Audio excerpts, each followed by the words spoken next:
بسم اللہ الرحمن الرحیم۔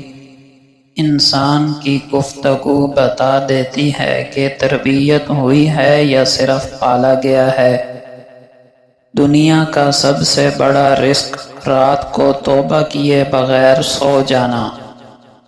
قبرستان بھی کتنی پرسکون جگہ ہے، نہ لڑائی، نہ جھگڑا، نہ نفرت، نہ بدگمانیاں۔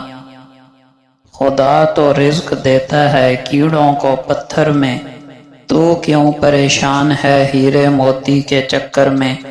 اڑ جا آسمانوں میں یا لگا غوطہ سمندر میں، تجھے اتنا ہی ملے گا جتنا لکھا ہے تیرے مقدر میں۔ غرور کس بات کا؟ دنیا کا ہر راستہ قبرستان کی طرف جاتا ہے، چاہے وہ امیر کے محل سے نکلا ہو یا غریب کی جھونپڑی سے۔ دوبارہ گرم کی گئی چائے اور بار بار کیے گئے سمجھوتے، دونوں میں پہلے جیسی مٹھاس اور ذائقہ نہیں رہتا۔ جن لوگوں کو مان رکھنا نہ آتا ہو، وہاں الفاظ ضائع کرنے سے بہتر ہے انسان مسکرا کر خاموش ہو جائے۔ ماں باپ کا دل جیت لو، کامیاب ہو جاؤ گے، ورنہ ساری دنیا جیت کر بھی ہار جاؤ گے۔ وقت نے ایک بات سکھائی کہ ہر تعلق، رشتہ، ناتا تب تک زندہ ہے جب تک آپ دوسروں کے معیار اور توقعات پر پورا اترتے رہیں۔ انسان اپنی منفی سوچ سے ایسے ہی ناکام ہو جاتا ہے جیسے لوہا اپنی طاقت کے باوجود اپنے ہی زنگ سے ختم ہو جاتا ہے۔ تھک جانے اور ہار جانے میں بڑا فرق ہوتا ہے۔ تھک جانے والا دوبارہ اٹھ کر کھڑا ہو جاتا ہے، جبکہ ہار جانے والا ایسا نہیں کر پاتا۔ کوئی بھی انسان ایسے ہی اپنے آپ نہیں بدلتا۔ زندگی میں کچھ حادثے ایسے ہو جاتے ہیں جو اسے بدلنے پر مجبور کر دیتے ہیں۔ زندگی کی جنگ لڑتے ہوئے آپ کے اندر اتنی جرأت ضرور ہونی چاہیے کہ آپ کسی بھی لمحے انسانیت کے معیار سے نیچے نہ گریں۔ ہیرے کو کھونے کا دکھ کھونے والے کو ہوتا ہے، ہیرے کو نہیں۔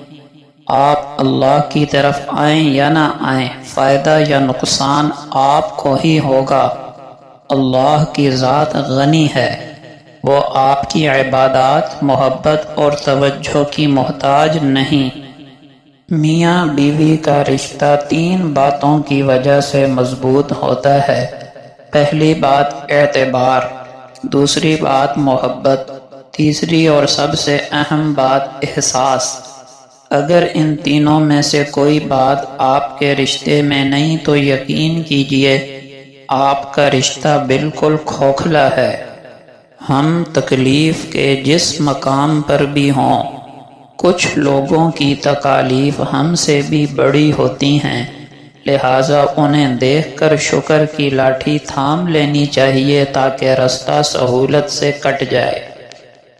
ایک بات ہمیشہ یاد رکھیں کہ آپ کے الفاظ آپ کی تربیت کی عکاسی کرتے ہیں، لہٰذا بات کرتے وقت الفاظ کا چناؤ بہت احتیاط سے کیا کریں۔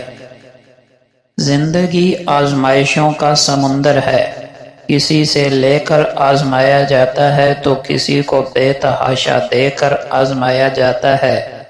بس کہیں صبر کی اور کہیں شکر کی آزمائش ہے۔ ضرورت مندوں کی ضرورتیں پوری کر دیا کریں، آپ کی ضرورتیں غیب سے پوری ہو جایا کریں گی۔ کسی کو لمبی زندگی کی دعا دیں تو ساتھ ہی ایمان، صحت اور عافیت کی دعا بھی دیا کریں، کیونکہ لمبی زندگی ان سب کے بغیر سخت آزمائش ہوتی ہے۔ سخاوت کی سب سے بدترین قسم یہ ہے کہ انسان اپنی نیکیاں دوسروں کو دے بیٹھے، غیبت اور چغلی کر کے، بہتان باندھ کر یا گالم گلوچ کے ذریعے۔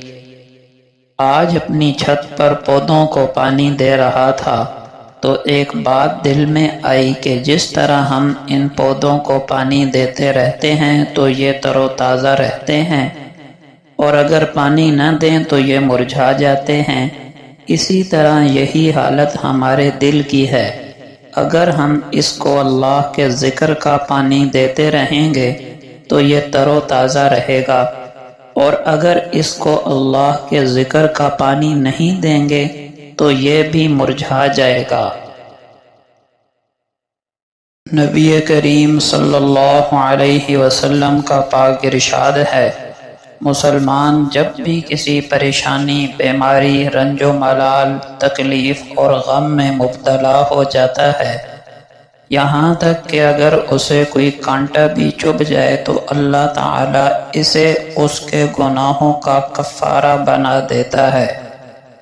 آپ صلی اللہ علیہ وسلم نے فرمایا، روزانہ انسان کے ہر جوڑ پر ایک صدقہ لازم ہے، اور اگر کوئی شخص کسی کی سواری میں مدد کرے کہ اس کو سہارا دے کر اس کی سواری پر سوار کرا دے، یا اس کا سامان اس پر اٹھا کر رکھ دے تو یہ بھی صدقہ ہے۔ اچھا اور پاک لفظ بھی زبان سے نکالنا صدقہ ہے۔ ہر قدم جو نماز کے لیے اٹھتا ہے وہ بھی صدقہ ہے، اور کسی مسافر کو رستہ بتا دینا بھی صدقہ ہے۔ آپ صلی اللہ علیہ وسلم نے فرمایا، وہ شخص ہم میں سے نہیں جو نوحہ کرتے ہوئے اپنے رخسار پیٹے، گریبان پھاڑ ڈالے اور جاہلیت کی پکار پکارے۔ نبی کریم صلی اللہ علیہ وسلم نے فرمایا، جو لوگ مر گئے ان کو برا نہ کہو، کیونکہ جو کچھ انہوں نے آگے بھیجا تھا اس کے پاس وہ خود پہنچ چکے ہیں۔ انہوں نے برے بھلے جو بھی عمل کیے ویسا بدلہ پا لیا۔ آپ صلی اللہ علیہ وسلم نے فرمایا، اللہ اس شخص کو تر و تازہ رکھے جو میری بات سنے، اسے اچھی طرح سمجھے، پھر یاد کر کے دوسروں تک پہنچا دے۔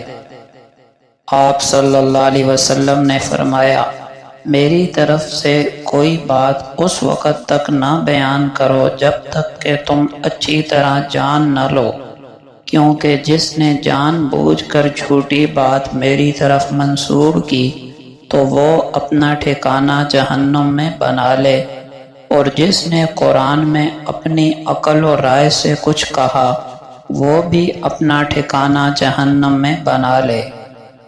انسان کے اکثر گناہ زبان سے تعلق رکھتے ہیں۔